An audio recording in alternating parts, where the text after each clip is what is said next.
Hi, so we found a Canadian guy here, so he speaks English for us. Can you tell us a little, and you work for Cyclanalysts who do the power meters for electric bikes? Yeah, so I sort of developed that maybe 15 years ago when we were doing projects in university and just needed some kind of information on what was going on with these bikes, combining your watt hours and your distance traveled in one little display unit. It's kind of taken on a life of its own, and now we see them deployed on all these solar vehicles too.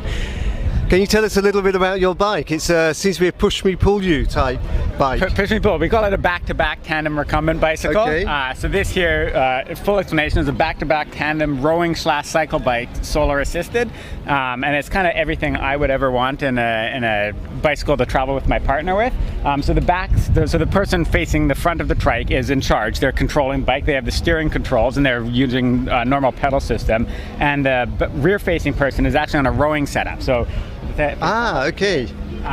So if we pick up the back end of the bike here, you can kind of see when I pull the string here, it moves the wheel, but it also does the same thing if we pick this up when I push the feet forwards. And so you get that whole rowing motion that you're used to having like on a rowing machine in a gym. Wow. And that couples in with this string. It basically wraps around a drum where instead of having the second person pedaling, now there's a string wrapped around that drum. And every time you pull on the rowing setup, it propels the bike forwards as well. Okay, that's... So the idea is that this way we get to sort of mix up the exercise a little bit. And then me and my partner are both quite into rowing. And we do arms. Yeah, and we're planning to do some little, row touring trips on the coast of British Columbia when we get back to Vancouver, and this will get us in pretty good shape, I'm hoping.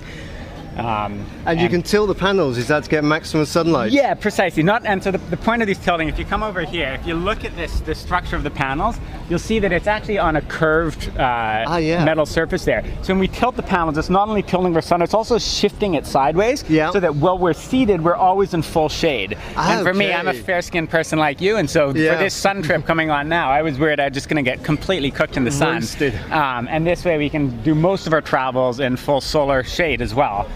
So while we're riding, there's a little knob here.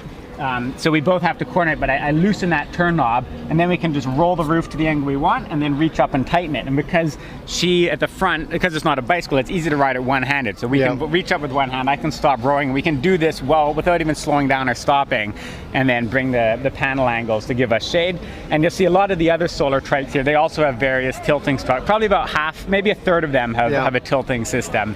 And yeah, it gets you know, the difference can be fairly substantial, especially at the end and beginning of the days when the sun's closer to the horizon. You can, increase by 50 to 100%. How many watts have you got? We have the highest of any team here, where the limit for a tandem bike was 550 watts, and we went right to that point. So this is nominally, we have each... So that's on the cells, 550, and on motors? And so the motors, if you come on the motors, both front wheels are motorized. And so each motor at its peak is set up now to do 800 watts of power. So when we're full power with both motors, we have 1600 watts, so a little over 2 horsepower. And at that power level, the motors are quite comfortable doing that. You'll see on a long hill climb, the temperature will increase. So we're monitoring the motor temperature. Because you're not geared like some of the other bikes. Exactly. We're dread right, but because we're in a smaller 20-inch wheel, we get some effective gearing from the smaller diameter. So what's your cruising speed? So that's up to us to dial. So we have a lot of little adjustment controls. This here sets the cruising speed. So if we're going with kind of no wind, we'd typically set it to about 30 kilometers an hour. If you get a tailwind, we'll crank that up to 35. And then in a headwind, we would slow down to about 25. It's really inefficient going fast into the wind. So being able to adjust that parameter is super useful. Efficiency is a key thing. There's a lot of tactics. So solar brings in a whole other element to it. And so at the end of each day, we're not allowed to charge from the grid. We have to get all of our energy from the sun. And so you have to adjust your consumption so that you're not going to deplete the batteries at the end of the day. And then the next day you have to wait for however many hours for it to charge up. Now the batteries, they're down here. The sun trip rules, if you look here, so right now they're fully charged. You can see all the LEDs are blinking at the full charge level. If you came here half an hour ago, you would have seen they would all been animating because they were in the process of charging up from after the trip. Yeah, I mean the cells, they balance themselves pretty well.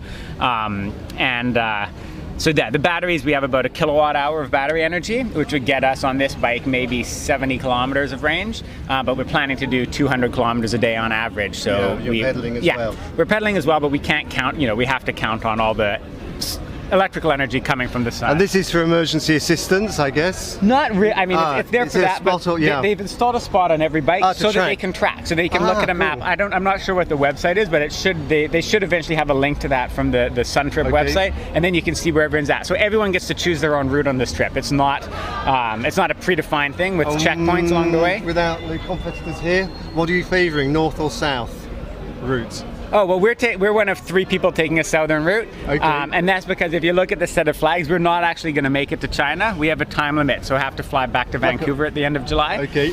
So we're aiming to get to Tehran in Iran, and then we're hoping that we might find a pair of people to take over riding this bike so that it makes its way to China. Okay, so and anyone's listening? If any listeners if you're in a solid relationship where one of you can row and the other can pedal, and you think you can survive 6 to 8 weeks making your way from Tehran to Guangzhou in China, send me a note. Okay. Great, thank you very much. Good luck. My pleasure. Thank you. Bye-bye. Good luck. Thank you so much. Thank you.